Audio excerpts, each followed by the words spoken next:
the date and get ready to immerse yourself in the world of creativity this weekend at the second annual Chula Vista Art Fest. Yeah, it's an event that gives local artists a chance to market and showcase their work. It's happening this weekend, and joining us now live in studio is Erwin Magbanwa with the City of Chula Vista and artist Lee Cozy with what we can expect. Erwin and Lee, thank you guys both so much for coming in. Our pleasure. And bringing some goodies. Yes.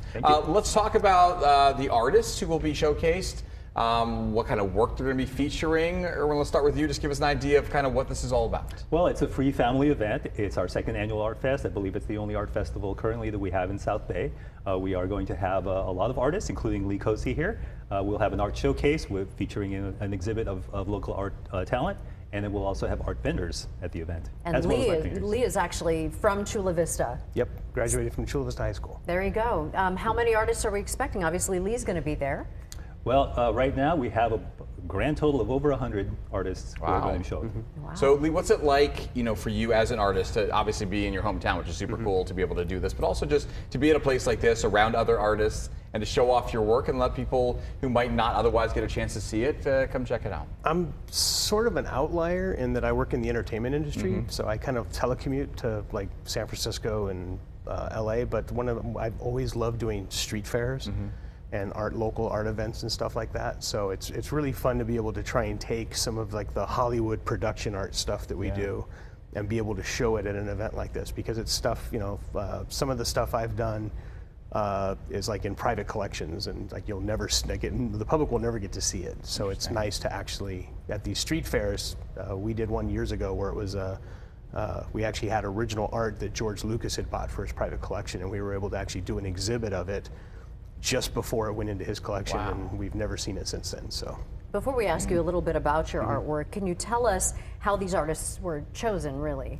Well, we did a call for artists, and we were looking for South Bay artists, and basically we take a look at their art, and they submitted samples, and we chose them. I mean, really, we want to feature our South Bay artists, because I feel like, and I know from the artists in the community that our South Bay arts are not represented enough, and so this is really an opportunity for Chula Vista and the South Bay to come and see all the local artists in the area. Yeah, and Lee, this is really neat. I mean, we're talking about pop culture. I was gonna say you're like a couple weeks late to Comic-Con, but I think now that you've explained yourself, I was actually good. I was one of the guests at Comic-Con. Wonderful, that's really neat. So give us an idea of like what your art is, what kind of things you do with Hollywood that folks who might not know your art can understand about it. These are some kind of all over the place. So there's actually there's the Hoth picture, the colored painted one down there, but that's actually the official art from Star Wars Celebration. So that was part of the actual Lucasfilm art show to showcase what the artists and so like after a movie's like finished, is that what you do? You kind of capture some of the characters? How does that work? Depends. So there's another picture there, the big wide one. That's actually the H.P. Lovecraft Film Festival. So that was actually done to promote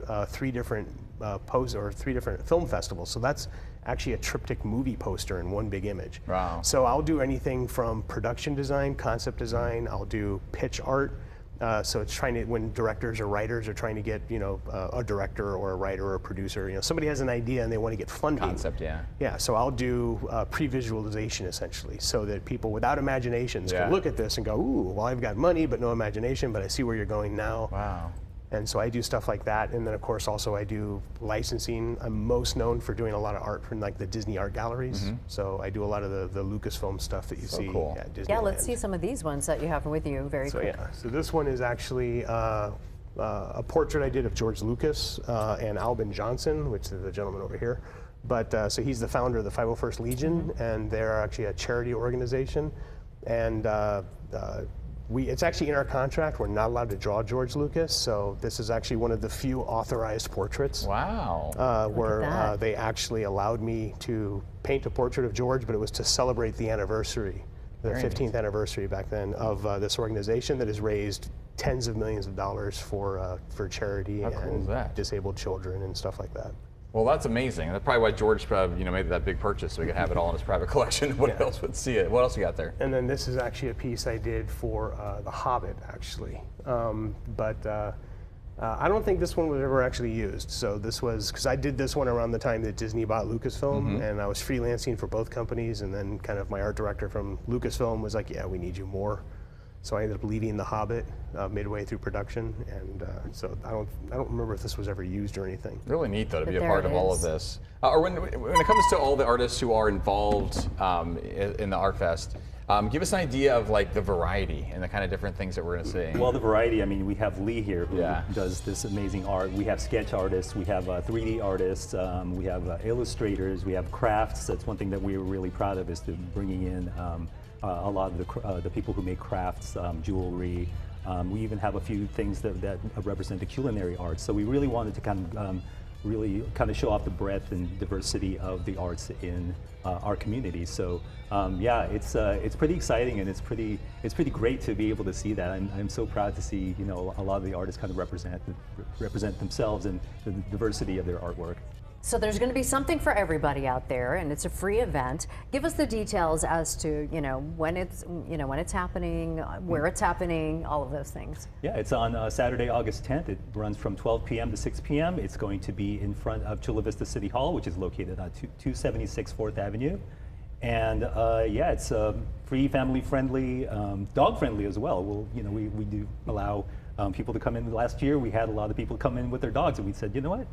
Let's make it dog-friendly as well. So, Yeah. And bring your dancing shoes. I saw people Yeah. dancing out there too. We will have bands, yes. We have Perla Negra, we have Bruno and the Hooligans, which is a Bruno Mars cover band, and we have Shwazy. And Cool. for those who know who Shwazy is, that's our. So, that's our, I want to ask Lee, as an artist, you know, I think a lot of being an artist is probably kind of solitary to a certain extent, right? But then you get a chance to go to Comic-Con, like you said, and talk about your art. You get a chance to do something like this at the Art Fest. What's that like, to communicate with people who kind of get to experience it in a different way than you do? Yeah, so when I was in high school, I was always the little solitary goth kid in the back with his sketch pad drawing. And when my first couple of comic conventions in Artist Alley absolutely sucked, because I would sit there with my head down drawing and not talking to people. And one day I just decided that, you know, it's like, you know what, I'm an introvert and I'm not really interacting with people, and I'm not making a living doing this.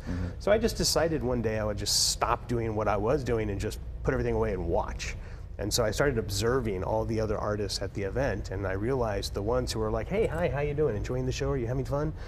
They were the guys who were making money hand over fist. And it was just like, oh, I got to learn how to communicate. Yeah. So yeah, so it's very much, you know, you have to get out there. You have to believe in yourself. If you love your art, if you love what you're doing, you have to be willing to share it with people, because if you're the next Michelangelo, nobody's going to know it if you don't show it. Interesting. And so you have to, you know, to make a living doing this, you have to actually learn Yeah. to put yourself out there. And so I good for highly you. encourage young artists to do events like this. We all evolve with what we do, art-wise or maybe interpersonally, and it takes you a Absolutely. long way. Well, Lee and Erwin, thank you guys so much for coming in. Best of luck. Hopefully a lot of folks come and visit you, and you can talk all about it. Hopefully. All right, Lee, thank you very much. For anybody who's interested in going, we do have a link on our website, fox5sandiego.com. But there it is once again, Saturday, August 10th, noon to 6 at the City Hall complex. Gentlemen, thank you so much for being there, or here, and we hope that everybody heads out there. Thank you very much. Thank you. Thank you. Thanks, guys.